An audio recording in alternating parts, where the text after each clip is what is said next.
దీక్ష రాష్ట్రానికి సంబంధించిన అంశం కాబట్టి మా మద్దతు ఈ రెజల్యూషన్కి ఇస్తున్నాం అధ్యక్ష. చంద్రబాబు నాయుడు గారి చిత్తశుద్ధిని, చంద్రబాబు నాయుడు గారి సిన్సియారిటీని, ఈ రెండింటినీ కూడా ఏమాత్రం కూడా మాకు వీటి మీద నమ్మకం లేకపోయినా కూడా అధ్యక్ష, ఎందుకు ఈ మాట అంటున్నానంటే ఆగస్టు 31వ తారీఖున ఇదే శాసనసభలో ప్రత్యేక హోదా ఆంధ్ర రాష్ట్రానికి ఇవ్వండి అంటూ ఇదే శాసనసభలో తీర్మానం చేసి పంపించాం. ఏమైంది అధ్యక్ష ఆ తీర్మానం? దాని గతి ఏంది, పరిస్థితి ఏమిటి? మళ్ళీ ఇవాళ 2 ఏళ్ల తర్వాత మళ్ళీ ఇంకొక తీర్మానం ఇక్కడ నుంచి చేసి పంపిస్తూ ఉన్నాం. ఒకవైపునేమో ఆయనేమో 1,40,000 కోట్లు ఇచ్చాను అని చెప్పి ఆయన నవ్వుతా చెప్తాడు. చంద్రబాబు నాయుడు గారు అటువైపు నుంచి నవ్వుతా 1,40,000 కోట్ల అహహహా అని చెప్పి ఆయన నవ్వుతాడు. నవ్వి రోడ్లకు ఇచ్చేది, దానిలకు ఇచ్చేది, దీనిలకు ఇచ్చేది కూడా దీంట్లో పెడతారా అని చెప్పి నవ్వుతా అంటాడు. నిజంగా ఎక్కడుంది అధ్యక్ష చిత్తశుద్ధి, సీరియస్నెస్? అయినా కానీ రాష్ట్రానికి సంబంధించిన అంశం కాబట్టి మా మద్దతు ఈ తీర్మానానికి ఇస్తున్నాం అధ్యక్ష. కొత్తగా వచ్చిన nominated MLA mister Philip. Honorable Speaker, sir, I am proud of this resolution passed by our Honorable Chief Minister of the 17 points which you put up just now. Wholeheartedly, I agree on these 17 points for the development of our state, and I was also pleased to hear the opposition leader also agreeing on these points. I thank this August House for supporting this resolution which our Honorable Chief Minister has placed on the table. Thank you, sir. Leader of the House.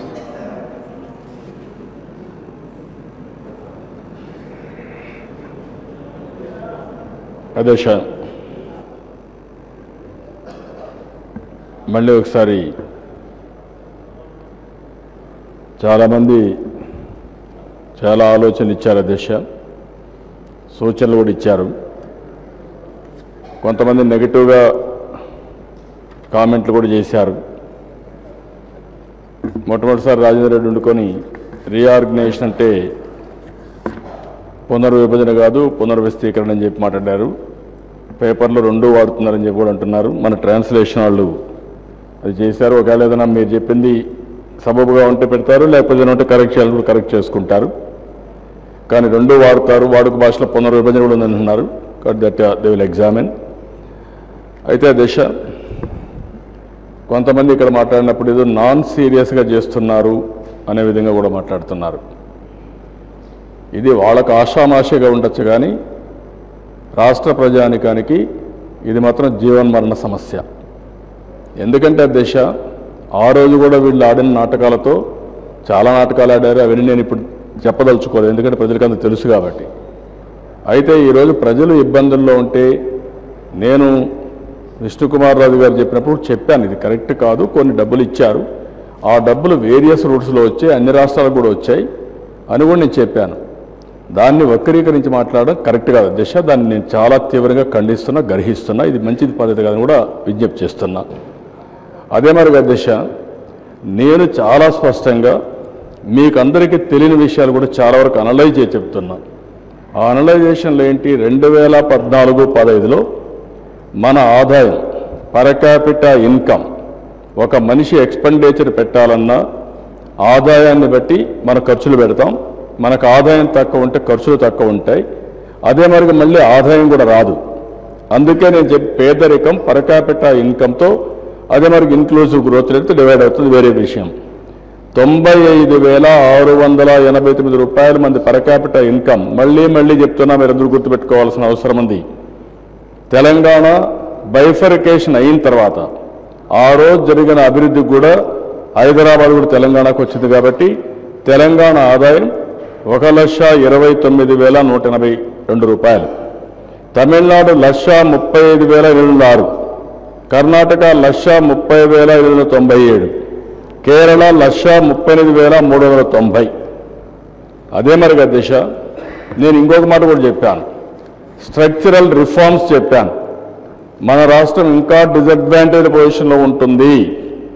దానికి కారణం అర్బనైజేషన్లో 29% మనం ఉంటే, కర్ణాటక తెలంగాణ 39%, అంటే 9%, 10% ఎక్కువ. అదే తమిళనాడు, కేరళ చూస్తే 48%. ఈ structural రిఫార్మ్స్లో కూడా చాలా డిసడ్వాంటేజ్ ఉంది. అదే మరిగా దేశ డెట్ కూడా చెప్పాను. ఈరోజు మనకొచ్చే జిఎస్డిపి ఎక్కువగా తెలంగాణకు ఉంది, కానీ డెట్ రేషియో వస్తే వాళ్ళకి 18.1%. మనం ఆంధ్రప్రదేశ్లో 19.4%. అంటే అప్పులు మనకు ఎక్కువ ఉన్నాయి, ఆదాయం తక్కువ ఉంది. అదే మరిగా మనం అప్పులకు వడ్డీ కట్టాలి, తిరిగి అప్పులు కట్టాలి, మళ్ళీ మనం సంపాదన చేసుకోవాలి. అదే మరిగా ఒకవేళ ఆదాయం పెంచుకోవాలంటే మనకు వచ్చే ఆదాయం కూడా చూస్తూ ఉంటే అధ్యక్ష, అగ్రికల్చర్ మనకు ఎక్కువ ఉంది, ఇండస్ట్రీ తక్కువ ఉంది, సర్వీసెస్ తక్కువ ఉన్నాయి. ఇందులో కూడా మీరు చూస్తే అధ్యక్ష, industry to agriculture Andhra Pradesh all India level Telangana. ఆంధ్రప్రదేశ్లో 1 ఒకటి ఉంటే ఇండస్ట్రీ 1.7 ఉంది. అదే ఆల్ ఇండియా లెవెల్లో 1 ఉంటే వాళ్ళకి 2 ఉంది. అదే తెలంగాణలో 2.1 ఉంది. ఇంకో పక్కన సర్వీసెస్ టు అగ్రికల్చర్ మన రాష్ట్రంలో 1.7 ఉంటే ఆల్ ఇండియా లెవెల్లో 3.7 ఉంది, తెలంగాణలో 4.7 ఉంది. అంటే ఇవన్నీ ఎందుకు చెప్తున్నారంటే తెలియకపోతే కొన్ని నేర్చుకుంటే విమర్శ చేసేటప్పుడు ఆషామాషిగా విమర్శ చేయకుండా సీరియస్గా అర్థం చేసుకునే పరిస్థితి ఉంటుంది. ఒకవేళ మీరు అర్థం చేసుకోలేకపోయినా రాష్ట్ర ప్రజానికి అర్థం చేసుకుంటారు కాబట్టి వాళ్ళకి చెప్పాలనే ఉద్దేశంతో నేను ఈ విషయాలు మీకు చెప్పడం కాదు, ఢిల్లీలో ఉండే పెద్దలను కూడా కన్విన్స్ చేయడానికి.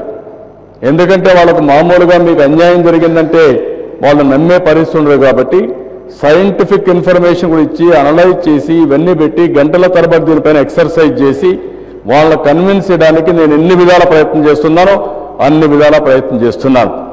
అలాంటప్పుడు ఇవి ఫ్యాక్ట్స్ అండ్ ఫిగర్స్. నేను ఇంకొక మాట కూడా చెప్పాను.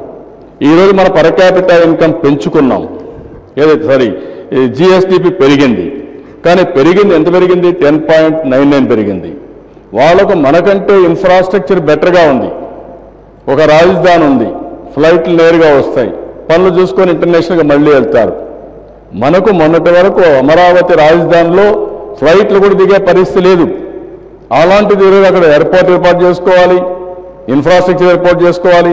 ఇప్పుడు 2 ప్రాంతాల అసెంబ్లీ సమావేశాలు అక్కడ పెట్టుకోవాలంటే మనకి ఇన్ఫ్రాస్ట్రక్చర్ లేదు, మనం ఇక్కడ పెట్టుకున్నాం. మళ్ళీ సెక్రటరియట్ ఇక్కడ ఉంది, ఆఫీసర్లు ఇక్కడ ఉంటారు. నేను కూడా ఇక్కడ ఉంటే అక్కడ సమస్యలు వస్తాయి, నేను అక్కడనే ఉన్నా. అయితే రివ్యూలకు వస్తారు, మళ్ళీ ఇక్కడ తిరిగి వస్తారు. అంటే ఏ విధంగా డిఫికల్టీ ఉందో ప్రతి ఒక్కరు అర్థం చేసుకోవాల్సిన అవసరం ఉంది. ఎక్స్పెండిచర్ పెరుగుతుంది, డెఫినెట్గా పెరుగుతుంది. ఇక్కడి నుంచి అక్కడ రావాలి, మళ్ళీ తిరిగి రావాలి. అక్కడే ఉండాలంటే అకామిడేషన్ లేదు. అదే మరి 2 దిక్కుల ఆఫీసులు మెయింటైన్ చేస్తున్నాం. అదే మరిగా తిరిగి అక్కడికి రావాలంటే ఇక్కడి నుంచి నేరుగా అక్కడికి పోవాలంటే కొన్ని ప్రాంతాల దాటుకు తెలంగాణ దాటుకు మళ్ళీ వెళ్ళాలి. ఇలాంటి ఇబ్బందుల్లో కూడా ఈరోజు రాష్ట్రం నేను గర్వంగా చెప్పగలుగుతాను అధ్యక్ష, 10.99% పెరిగిందంటే అది ప్రభుత్వానికి ఉండే పట్టుదల. పెంచాం, కష్టపడుతున్నాం, సమస్యలు చేస్తున్నాం, కేంద్రం పైన కూడా ఒత్తిడి తీసుకొస్తున్నాం. వారు చెప్పిన నాకు ఒక ఏదో ఎంత దారుణంగా మాట్లాడతారు అధ్యక్ష, మాట్లాడేదానికైనా ఒక పద్ధతి ఉంటుంది. మీరు ఒకసారి చూడండి అధ్యక్ష, ఆయన మాట్లాడిన మాటలు ఎందుకు ఈ మరి మాట్లాడతా నాకైతే అర్థం కాలేదు. ఏమంటారు అధ్యక్ష? 2 ఏళ్ల నుంచి చంద్రబాబు నాయుడు ఇదే రీలు తిప్పుతూనే ఉన్నారు. మేము 2 ఏళ్ల నుంచి అదిగో ఇదిగో అదిగో ఇదిగో అని చూస్తూనే ఉన్నాం. ఏం భాషలు సార్ ఇవన్నీ? అదే మాదిరిగా అధ్యక్ష, ఇప్పటికైనా చంద్రబాబు నాయుడు గారి తీరు మొన్న గవర్నర్ గారి ప్రశ్న మాట్లాడినప్పుడు నేను చెప్పాను అధ్యక్ష, ఇక్కడేమో బీద ఏడుపులు ఏడుస్తాడు, అక్కడ ఢిల్లీకి వెళ్ళినప్పుడు ఢిల్లీలో వారందరినీ పొగడ్తలతో ముంచేస్తాడు, ఇక్కడేమో పేద ఏడుపులు ఏడుస్తాడు. బయట ప్రాబ్లమ్స్ ఆయనకు, కేంద్ర మంత్రులకు ఆయన వేరే పిక్చర్ ఇస్తాడు. గత 2 ఏళ్లుగా ఇదే జరుగుతూ ఉంది. అంటే అధ్యక్ష, ఒక ముఖ్యమంత్రిని సంబోధించే విధానం అది అధ్యక్ష. నేను అడుగుతున్నా మిమ్మల్ని, what is the indication you are giving to the outside? అందులో శాసన సాక్షిగా నాకు బాధ అధ్యక్ష. నేను ఈరోజు పడుతున్నానంటే అధ్యక్ష, మీ అందరికీ తెలుసు, చరిత్ర ఎవరు తిరగరాయలేరు. ఆంధ్రప్రదేశ్ చరిత్రలో సమైక్య ఆంధ్రప్రదేశ్లో 9 సంవత్సరాల ముఖ్యమంత్రి, 10 సంవత్సరాల అపోజిషన్ లీడర్గా ఎవరన్నా ఉన్నారంటే ప్రజలు ఆ గౌరవం నాకు ఇచ్చారు అధ్యక్ష 2 రాష్ట్రాల్లో కలిపి ఆ రోజు. అలాంటిది నేను ఈరోజు ఇక్కడ కూర్చొని ఎప్పుడైనా మాట్లాడితే జగన్మోహన్ రెడ్డి గారు ప్రతిపక్ష నాయకుడని నేను మాట్లాడితే కనీసం గౌరవాన్ని కూడా నిలబెట్టుకోలేని పరిస్థితులు వెళ్ళుంటే అంటే నేను పడాలి అధ్యక్ష, డెఫినెట్గా పడతాను. ఎందుకోసరం? ప్రజల కోసరం. కొంతమంది మాట్లాడినా ఇష్టానుసారంగా బిహేవ్ చేసినా నేను వినడానికి సిద్ధంగా ఉన్నాను. కానీ భాష మార్చుకోకపోతే ఈ సభ ఓందాతనం పోతుంది. ఆ విషయం మీరు గుర్తుపెట్టుకోవాలి. మీకు ఒక అజెండా లేకపోవచ్చు. అజెండా ఉంటే ఒకరోజు నో కాన్ఫిడెన్స్, ఆ రోజు తర్వాతనే మళ్ళా స్పీకర్ గారి పైన రిమూవల్ ఇచ్చే పరిస్థితి రాదు. అందుకే అధ్యక్ష నేను ఆ విషయాలకు పోవడం లేదు. నేను ఒకటే చెప్పాను, అవసరం అధ్యక్ష, నేను ఫ్యాక్ట్సే చెప్పాను. ఫ్యాక్ట్స్ చెప్పాను కాబట్టి దానిపైన ఇది చేయాల్సిన అవసరం లేదు. నేను ఏదైనా కానీ ఇంకొక విషయంలో చెప్తే అప్పుడు మాట్లాడచ్చు, కానీ నేను ఫ్యాక్ట్సే చెప్తున్నా. అదే మరి అధ్యక్ష, ఈరోజు ఇక్కడ కొంతమంది సభ్యులు మాట్లాడారు. దాంట్లో మీరు చూస్తే అధ్యక్ష, నేను బీజేపీ ఫ్లోర్ లీడర్ చెప్తూ అదే చెప్పాను. వాస్తవాలు ప్రజలకు చెప్దాం, కేంద్రం ఇచ్చిన విషయాలు కూడా చెప్దాం. మనం ఇబ్బందుల్లో ఉన్నాం, మనం నిధులు సంపాదించుకోవడం కోసం సమిష్టిగా అందరం కలిసి పనిచేద్దామని వారికి నేను చెప్పాను. అది కూడా వారికి ఏం చెప్పాను అధ్యక్ష, విష్ణుకుమార్ రావు గారు, వచ్చిన డబ్బుల్లో వివిధ రాష్ట్రాలకు కూడా సెక్టరల్ డిపార్ట్మెంట్స్ వరకు వచ్చాయి. తెలంగాణకు ఇచ్చారు, రోడ్స్ విషయంలో మనకు ఇచ్చారు. కొన్ని మనకు అదనంగా ఇన్స్టిట్యూషన్స్ వచ్చాయి. హౌసింగ్లో అర్బన్ డెవలప్మెంట్లు ఎక్కువ వచ్చాయి. ఆ విషయాలన్నీ అక్నాలెడ్జ్ చేస్తూనే మన కష్టాలు కూడా ఇంకా చాలా రావాల్సిన అవసరం ఉంది. రీఆర్గనైజేషన్ యాక్ట్లో పెట్టినట్టు రావాలి, అప్పుడే మనకు న్యాయం జరుగుతుంది చెప్పాను. నేను ఇక్కడ మిన్సింగ్ మ్యాటర్స్ లేదు దిశ, నేనేం దాపరికాలు చేయాల్సిన అవసరం లేదు. వాస్తవాలు ప్రజల ముందర పెడతాను. వాళ్ళు ఏ నిర్ణయం చేసినా దానికి శిరోధార్యంగా ముందుకెళ్తాం. అంతేగాని మీరు ఒక అజెండా, నేను ఢిల్లీకి పోతే నేను ఏదో అజెండా, నాకేం అజెండాలా, మీకు ఉండొచ్చు అజెండాలు వేరే, నాకు ఏం పని లేవు. ఢిల్లీలో రాష్ట్ర ప్రయోజనాలు తప్ప, రాష్ట్రానికి సంబంధించిన సమస్యలు తప్ప నాకు ఏమీ లేదు. ప్రపంచంలో ఎక్కడ తిరిగినా దీనికోసం నేను తిరుగుతున్నా. ఈరోజు దిశ ఇంకో పక్కన మాణిక్యాలరావు గారు మాట్లాడినప్పుడు కూడా పోలవరం గురించి, స్పెషల్ స్టేటస్ గురించి మాట్లాడారు. అదే మరి దిశ ఈరోజు ఇంకా కొంతమంది మిత్రులు మాట్లాడినప్పుడు రాజేంద్ర గారు ఒక విషయం చెప్పారు. ఆయన మాట్లాడుతూ పోలవరం గురించి చాలా కన్ఫ్యూజన్ ఉందని మాట్లాడాడు. కన్ఫ్యూజన్ ఏం అవసరం లేదు. పోలవరం నేషనల్ ప్రాజెక్టుగా అనౌన్స్ చేశారు. కాంగ్రెస్ పార్టీ ల్యాండ్ ఎక్విజిషన్ కూడా ఏవైతే మండలం ముంపు గురయ్యే మండలాలు ఇవ్వకుండా వెళ్ళారు. దాన్ని మళ్ళీ గవర్నమెంట్ ఆఫ్ ఇండియాతో మాట్లాడి 7 మండలాలు ఆంధ్ర ఇచ్చే పరిస్థితి వచ్చి బిల్లు కూడా పాస్ చేయించాం. ముందు ఆర్డినెన్స్ వచ్చింది. వచ్చిన తర్వాత నేషనల్ ప్రాజెక్టుగా ఉందని నేను వదిలిపెడితే ఆ ప్రాజెక్ట్ అక్కడే ఉంటుంది. ఆ విషయం మీరు గుర్తుపెట్టుకోవాల్సిన అవసరం, చరిత్ర కూడా మీరు చూడండి. దాన్ని ఆ ప్రాజెక్టు పూర్తి చేయాల్సిన అవసరం ఉంది. మీరు కొన్ని విధాలుగా అడ్డం పెట్టినా నేను ఒకటే ఆలోచించాను, ఎట్టి పరిస్థితిలో 2018కి పోలవరం పూర్తి చేయాలి. ఆంధ్రప్రదేశ్ రాష్ట్రానికి చాలా ముఖ్యం, మన భవిష్యత్తుకు ముఖ్యం. అందుకే నేను ఇంకొక మాట కూడా చెప్పాను, పోలవరం ప్రాజెక్టుని పూర్తి చేయడం కోసం అది పూర్తయితే నదుల అనుసంధానం మొత్తం పూర్తయితే పట్టిసీమ ఫేజ్ 1లో తీసుకొచ్చారు. దాన్ని కూడా మీరు విమర్శించారు. ఫేజ్ 1 ఎందుకు తీసుకొచ్చారంటే అది కానీ పూర్తయినప్పుడు మళ్ళా ఆ పైపులు కావాలంటే వెలుగు కూడా ఉపయోగించుకుంటాం, పంపులు కావాలంటే ఉపయోగించుకుంటాం. ఆ నీళ్లు వస్తే 2-3 సంవత్సరాలు కరువు ప్రాంతాలను రాయలసీమకు కానీ ప్రకాశం జిల్లాకు కానీ నీళ్లు ఇచ్చే అవకాశం ఉంటుంది. అది ఇవ్వాలనే దృఢ నిశ్చయంతోనే అది మేము పూర్తి చేశాం. ఈరోజు నా తాపత్రయం మీరు గుర్తుపెట్టుకోవాల్సింది, డబ్బులు ఎందుకు ఖర్చు పెట్టారు మీరు అడుగుతున్నారు.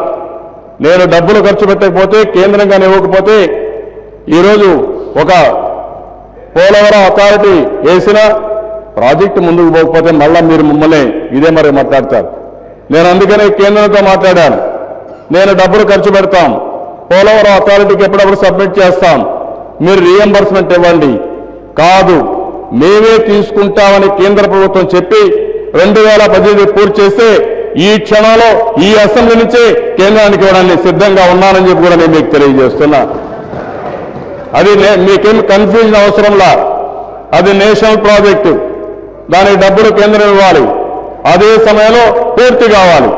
పూర్తి కావాలంటే కేంద్రానికి ఇచ్చామని ఇంట్లో పడుకుంటే ప్రాజెక్టు పూర్తి కాదు. డబ్బులు లేకపోయినా, వెసులుబాటు లేకపోయినా, నాకు ఈరోజు చూస్తే ఫిజికల్ డిసిప్లిన్లో నాకు డబ్బులు లేకపోయినా 2,000 కోట్లు ఖర్చు పెట్టిన తర్వాత ఒక 700 కోట్లు వచ్చాయని నేను చెప్పాను ఇంత మనకు. ఇంకా 1,500 కోట్ల రూపాయలు మనకు రావాలి. అయినా కూడా ముందుకు పోతున్నాం అంటే ఎట్టి పరిస్థితుల్లో పోలవరం ప్రాజెక్టు పూర్తి చేయాలని దృఢ సంకల్పంతో ముందుకు పోతున్నాం తప్ప ఇంకోటి కాదు. మొన్న నిన్న చూశాను మీరు మాట్లాడారు. మీరు మాట్లాడినప్పుడు నేను చెప్తున్నాను కేంద్రం కానీ, ఎందుకంటే అధ్యక్ష కొత్తగా ల్యాండ్ అక్విజిషన్ బిల్లు వచ్చింది. దానివల్ల కూడా కొన్ని ఇబ్బందులు వచ్చాయి. ఇబ్బందులు అంటే ఎక్కువ కాంపెన్సేషన్ పే చేయాలి. కొన్ని వందల గ్రామాలని మనం అక్కడి నుంచి రీహాబిలిటేట్ చేయాలి. ల్యాండ్ టు ల్యాండ్ కొనియాలి. వాళ్ళకు ల్యాండ్ కొనిచ్చిన తర్వాత వాళ్ళకి ఇండ్లు కట్టివ్వాలి. సైమల్టేనియస్గా పనులు జరగాలి. ఇవన్నీ కూడా ఒక గిరిజన ప్రాంతం, చాలా సున్నితమైన సమస్యలు ఉన్నాయి. ఇవన్నీ పరిష్కారం చేసి మళ్ళా ఇతర రాష్ట్రాలతో సమస్యలు ఉన్నాయి, దానిపైన కూడా మనం పోరాడే పరిస్థితికి ఉన్నాం. అలాంటి పరిస్థితిలో మనం ముందుకు పోతా ఉంటే మీకు డౌట్ వస్తే అది కరెక్ట్ కాదు. పోలవరం ప్రాజెక్ట్ నేషనల్ ప్రాజెక్ట్, అదే మరి మనం చేస్తున్నామంటే దాన్ని ఎట్టి పరిస్థితిలో పూర్తి చేయాలనే సంకల్పంతో కేంద్రానికి చెప్పే చేస్తున్నాం. మనమేం చెప్పకుండా చేయడం లేదు. వాళ్ళకి చెప్పాం, మేము పూర్తి చేస్తున్నాం. నేను మొన్న కూడా ఆఫర్ ఇచ్చాను, మీరు తీసుకోవాలంటే రేపే నాకు 2018 లోపల పూర్తి చేయండి, రేపే ఇవ్వడానికి నేను సిద్ధంగా ఉన్నానని మొన్న ఢిల్లీలో కూడా చెప్పానని చెప్పి కూడా నేను మీకు తెలియజేస్తున్నా. అదే మాదిరిగా ఉదూ తుఫాను గురించి మాట్లాడారు. డెఫినెట్గా నష్టం జరిగింది. రీహాబిలిటేషన్ చేశాం. అందులో కూడా ఒక ప్రాజెక్ట్ వరల్డ్ బ్యాంక్ కూడా కొంత డబ్బులు వచ్చింది, 2,500 కోట్లు. ఆ ప్రాంతంలో 2,000 కోట్లు వరల్డ్ బ్యాంక్ కూడా ఒక లోన్ కూడా తీసుకొచ్చాం రీహాబిలిటేషన్ కింద. అయితే మనకు వచ్చింది 650 కోట్లే వచ్చింది. నేను ఆ విషయం కూడా చెప్పాను మనం ఢిల్లీ పోయినప్పుడు. మాకు అన్యాయం జరిగింది, మాకు రావాల్సిన డబ్బులు రాలేదు. మాకు చాలా ఇంకో మాట కూడా చెప్పాను ఢిల్లీలో సెక్రటరియట్ గురించి. ప్రధానమంత్రి గారు 1000 కోట్లు అనౌన్స్ చేస్తే మీరు ఇచ్చింది 650 కోట్లు ఇచ్చారు. ప్రధానమంత్రి మాట కూడా నిలబెట్టుకునే పరిస్థితులు లేరని కూడా ఆ డిపార్ట్మెంట్ మనం పోయినప్పుడు నేను చెప్పాను. దాంట్లో కూడా ఎక్కడ అనుమానం లేదు. ఆ విధంగా మనం ఆ రోజు ఇచ్చిన దానికి కూడా ఇవ్వలేకపోయాను. నేను హోమ్ మినిస్టర్ గారికి కూడా చెప్పాను, ఇవి మళ్ళీ ప్రధానమంత్రి గారికి పోవు. ఆ విషయం నేను చాలా స్పష్టంగా చెప్పడం జరిగింది. అదే మరిగా దిశ రాయలసీమ విషయం మాట్లాడారు, నార్త్ ఆంధ్ర మాట్లాడారు. డెఫినెట్గా 50 కోట్లు ఖర్చు పెడుతున్నాం. జీఎస్టీపీ కాంట్రిబ్యూషన్కి ఎక్కడైతే మ్యాచింగ్ లేదో దానికి ఫ్రీడమ్ ఇచ్చి ఈ డబ్బులన్నీ ఖర్చు పెట్టి అభివృద్ధి కావడానికి మిగిలిన అనేక స్కీములు ఉన్నాయి. ఆ స్కీములు దీన్ని కూడా మ్యాచ్ చేసుకుని వెనుకబడి, ఇప్పుడు ఉదాహరణకు నరేగా ఉంది. నరేగాలో 60% లేబర్ కాంపోనెంట్ ఉంటుంది, 40% మెటీరియల్ కాంపోనెంట్ ఉంటుంది. ఏ పనులు చేయొచ్చు. దానికి దీనికి పెట్టుకుంటే 50 కోట్ల రూపాయలు 150 కోట్లు ఖర్చు పెట్టే పరిస్థితి వస్తుంది, 200 కోట్లు ఖర్చు పెట్టే పరిస్థితి వస్తుంది. అలాంటి కార్యక్రమాలకు సింక్రనైజ్ చేశాం. అవన్నీ కూడా జరిగే పరిస్థితి వస్తుంది. అదే మరిగా దిశ అమరావతి గురించి మాట్లాడారు. ఇట్లే మాట్లాడాడు ఆ రోజు రాజశేఖర రెడ్డి గారు. నేను ఎయిర్పోర్ట్ నుంచి ఒక రోడ్డు నేరుగా హైటెక్ సిటీకి వస్తే హైదరాబాద్ డెవలప్ అయిపోతుందని మాట్లాడాడు. డబ్బులు ఎక్కడి నుంచి వస్తాయని మాట్లాడాడు. రెండోది అడ్డం పెట్టారు కాంగ్రెస్ నాయకులందరూ. దృఢ సంకల్పంతో ముందుకు పోయాను.